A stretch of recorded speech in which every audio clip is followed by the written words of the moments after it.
भारत दुनिया का सबसे बड़ा लोकतंत्र खतरे में है। यहाँ मजहब के आधार पर वोट छीनने की कोशिश की जा रही है। ये 3 तरीकों से किया जा रहा है और इस वीडियो में हम तीनों तरीके डिटेल में डिस्कस करेंगे।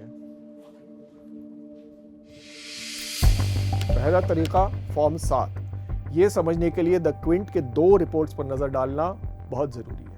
मेरी कलीग हिमांशी दहिया की इस रिपोर्ट के मुताबिक राजस्थान के अलवर में फॉर्म 7 के जरिए सैकड़ों मुसलमान मतदाताओं को वोटर लिस्ट से हटाने की कोशिश की गई। फॉर्म 7 वो फॉर्म है जिसके जरिए आप किसी भी वोटर पर सवाल उठा सकते हैं। अलवर में ये फॉर्म मुस्लिम मतदाताओं को टारगेट करने के लिए इस्तेमाल किया गया। कहा जाता है कि ज्यादातर कंप्लेंट्स बीजेपी से जुड़े हुए लोगों ने दर्ज की है। इसी तरह से द क्विंट के ईश्वर की ये रिपोर्ट बताती है कि उत्तर प्रदेश के चंदौली में एक बीएलओ को एक गुमनाम एनवेलप मिला जिसमें उसे 7 मुस्लिम मतदाताओं को वोटर लिस्ट से हटाने को कहा गया। चंदौली में ही 6 बीएलओ को अलग अलग तरह से मुस्लिम वोटरों को हटाने के लिए फॉर्म्स दिए गए। इनमें से कुछ फॉर्म्स बिल्कुल फर्जी निकले। जिनके नाम से फॉर्म भरे गए थे उन्होंने खुद कहा कि इन्होंने ऐसी कोई शिकायत दर्ज नहीं की है। ऐसी ही रिपोर्ट पश्चिम बंगाल, गुजरात और असम से भी आई है। सब में 2 बातें कॉमन है। मुस्लिम मतदाताओं को वोटर लिस्ट से हटाने की कोशिश की जा रही है और फॉर्म्स फर्जी तरह से भरे जा रहे हैं। चलिए कम से कम कुछ बीएलओ की ईमानदारी और इंडिपेंडेंट मीडिया की रिपोर्ट्स की वजह से इन इलाकों में वोट चोरी रोकी गई। लेकिन ऐसा भी तो हो सकता है कि कई जगह वोट चोरी अब भी चल रही हो। यहाँ सबसे बड़ा सवाल ये उठता है और ये अलवर वाली स्टोरी में काफ़ी साफ तौर पर दिखाया गया कि खुलेआम वोट चोरी के कोशिशों के बावजूद चुनाव आयोग ने इसकी तफ्तीश करने में कोई दिलचस्पी नहीं दिखाई। खैर, अब दूसरे तरीके पर आते हैं और वो है डिलिमिटेशन। डिलिमिटेशन अब तक 2 राज्यों में मुकम्मल हुआ है, असम और जम्मू कश्मीर, और दोनों जगह सीटों की सरहद चेंज करने का अलग अलग पैमाना इस्तेमाल हुआ है।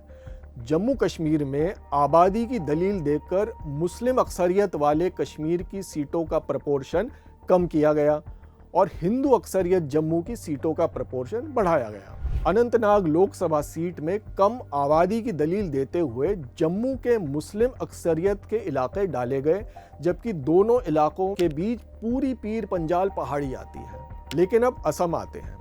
वहां आबादी ज्यादा होने के बावजूद मुस्लिम अक्सरियत वाले इलाकों की सीटें कम की गईं और सीटों को डिवाइड करते वक्त डिलिमिटेशन के सारे उसूलों को बाहर फेंका गया।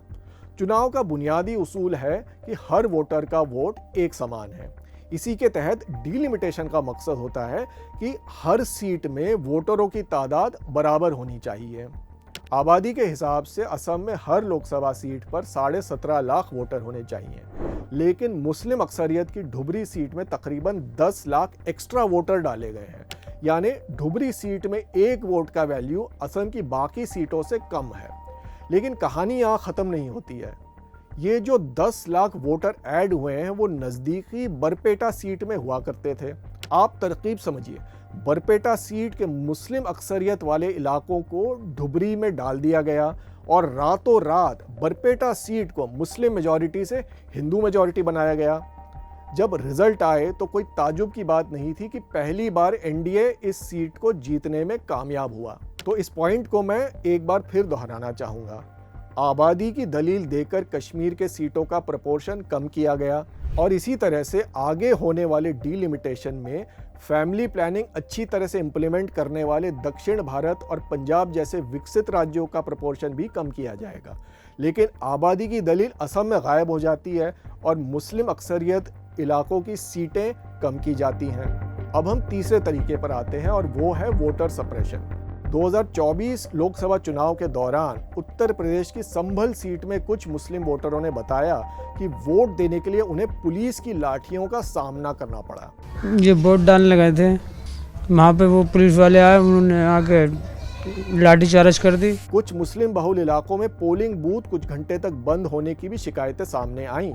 कुछ महीनों बाद उत्तर प्रदेश की कुंदरकी विधानसभा सीट में एक उपचुनाव हुआ जिसमें ये इल्जाम लगाया गया कि कई मुस्लिम अक्सरियत वाले इलाकों में वोटरों को धमकाया गया या वोट देने से रोका गया। स्क्रोल की इस रिपोर्ट के मुताबिक मुस्लिम आबादी वाले बूथ्स में वोटर टर्नआउट में भी गिरावट आई। तो हमने आपको तथ्यों के साथ बताया कि इन 3 तरीकों से कई मुस्लिम शहरियों से वोट का हक छीना जा रहा है या उनके वोट का असर कम किया जा रहा है।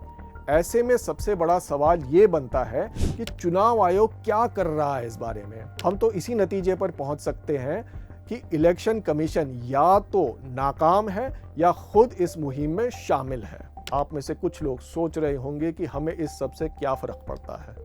आप इस मुगालते में ना रहें कि इसका आप पर कोई असर नहीं पड़ेगा। आज एक शख्स का संवैधानिक हक छीना जा रहा है तो कल ये किसी के साथ भी हो सकता है, आपके साथ भी। हम ये सवाल पूछ पा रहे हैं अपनी एडिटोरियल इंडिपेंडेंस की वजह से।